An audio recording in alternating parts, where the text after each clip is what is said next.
Oh, Delicias Culinary Arts. This is a field trip. We've gone to our friend Shauna's house, and she's going to show us how to make bagels. Bagels. Yay! Okay, so to get started, of course, you can have everything clean.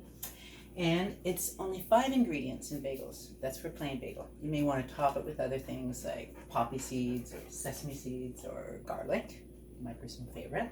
But let's get started. So the first thing we're going to have to do is proof the yeast. So here we have the yeast. We have that.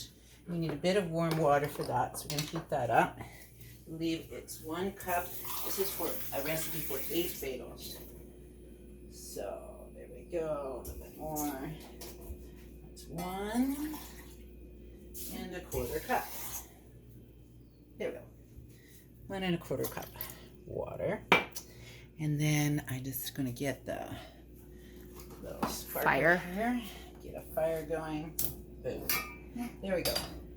Here's where we want to be a little bit careful because we don't want that water too hot or you'll kill your yeast. I'll show you how to check it for heat. But first, we're going to put 2 tablespoons. Let me double check here. Let's check your recipe just in case. Yes, let's see. 1 1/2 tablespoons. That's why you check the recipe. 1 1/2 tablespoons of sugar. Put that in there. Now check our water. Ooh, baby, it's a little bit hot.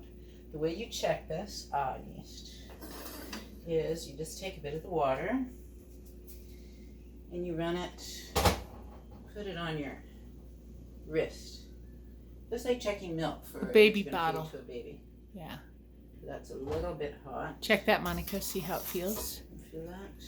See how it's good in. Wash your hands. How's that? Warm? Do you think that? Okay, a little bit too warm. You can always add just a little bit of water because you're not necessarily going to use all of this water. It depends on if you're in a really dry climate, you may need more water. If you're in a really cool, wet climate, you may not need that much water. It's still a little bit hot. That heated up really quickly, didn't it? Yeah, it heats up really, really fast. So, okay, we're good now. So now we're going to take 1/2 cup of this water. There we go. More or less. You don't have to be super exact with that. Put that in with your sugar. 1.5 tablespoons of sugar and we're putting in, I believe, 2 teaspoons of yeast. Again, check your recipe. Yep. 2 teaspoons of yeast. Here's a teaspoon measure. So we're just going to sprinkle this on top. Do not mix it. Okay, don't mix it. 1, 2. This is to bloom the yeast. That's right. It's to bring it alive. It feeds on the warm water and it feeds on the sugar. Okay. I'm just going to take this and put it in a warm place where there's no drafts. No problem here in Costa Rica. Every place is a warm place. Always warm. Let that sit. We're going to let that sit for 5 minutes to proof your yeast. Make sure that it's actually active and have it a little bit ready when it goes into the dough. For the dough, just going to get the flour up here. Mm-hmm.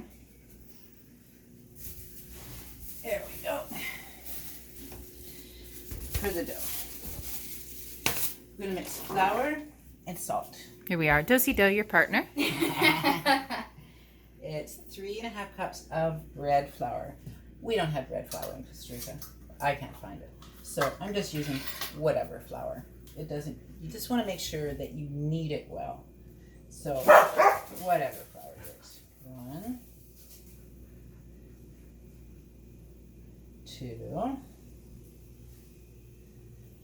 Don't smush the flour down. Just lightly stick it in there, run your hand along the top. That's 3 1/2. Measuring is good with baking. Yeah, measuring is good. With this, though, you're going to try to add a little bit, when you're kneading, you're going to add a little bit more flour. So, to the flour, we are going to add we're going to add some salt. 1 1/2 teaspoons of salt. And by the way, folks, Shauna has made these bagels many, many, many times, even though she's looking at the recipe. She really does know this recipe. That's 1. There's the salt. 1/2. I'm excited to learn how. Thank you for sharing with us. It's fun. I love making bagels. Can't wait to eat them. Because I love bagels. Yeah. Everybody loves bagels. Oh, wait till it gets to the boiling part. It's this little thing, and they go, ooh, and they fluff right up, and they become these little wonderful balls of deliciousness. So now you're taking a There we fork. go. So you can take a fork, you can take a flour mixer, but a fork is just fine. Just make sure you mix that salt in really well, because nobody wants a bite without salt and a bite with a big chunk of salt. So just mix it up nice. And what I'm doing too is adding a little bit of air to the flour, get it nice and light, because it may have been compacted when it was transported. Or if it sits for a long time, it also gets compacted. So just lighten that up. Fluffing the flour. Fluffing the flour. Aren't you pretty, flour? You're going to be bagels soon. Very exciting. There you go. And if you have a fancy kitchen, you can do this with a flour sifter, right? Ah, yes. I actually do have a flour sifter. Oh, there it is.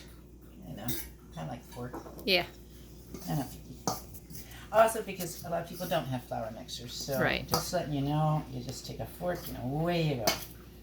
Not hard. This recipe is really not hard. It just takes time. A little bit of patience and paying attention. And that's it. And then you're going to end up with beautiful bagels coming out of there. Since a lot of us can't go to the store. Or you may not have bagels in the area. So why not make your own? Like here. Okay, that should be good and mixed up now.